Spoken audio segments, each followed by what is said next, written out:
Dans les profondeurs de l'île des mots, un recueil de contes au titre imaginaire ravit ses lecteurs. D'un titre inconnu de sa plume, l'encre sort dans une forêt touffue et transporte l'auteur dans le Sahara infime, où l'expression rend vivant les coutumes. Voici l'un des contes de ce recueil de contes, le lapin et l'enfant. Le lapin et l'enfant. Un animal aiguisé d'un œil discret trouva l'enfant au milieu des eaux. L'obstacle surpassait sa raison en couvrant sa peau. D'un moment, il arrêta l'animal qui trottinait.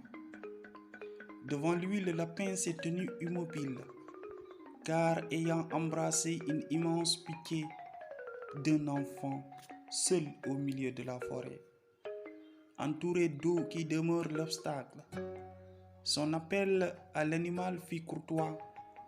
Il l'exhorta de lui ôter les entraves, et sa demande fit accepter dans les mois. Le lapin lui demanda une grande faveur, celle de ne jamais perdre le bon contrôle jusqu'à manger l'animal fort drôle, mais de lui loger chez lui dans le bonheur.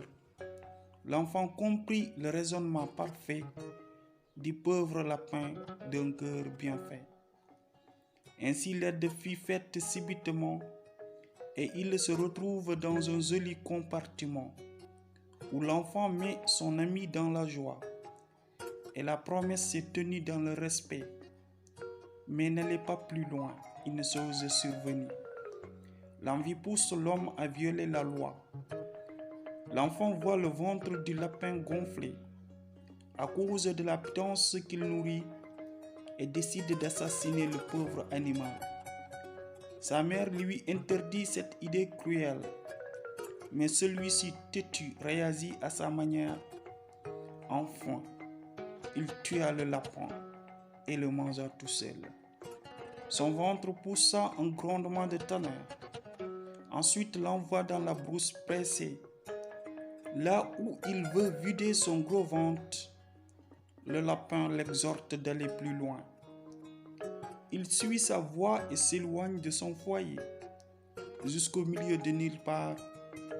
Son ventre vomit le brave lapin, qui l'emporta au milieu des eaux, où il l'avait trouvé en pleine agonie. L'enfant voulut l'exhorter à nouveau, et le lapin lui montre le deux bien entendu.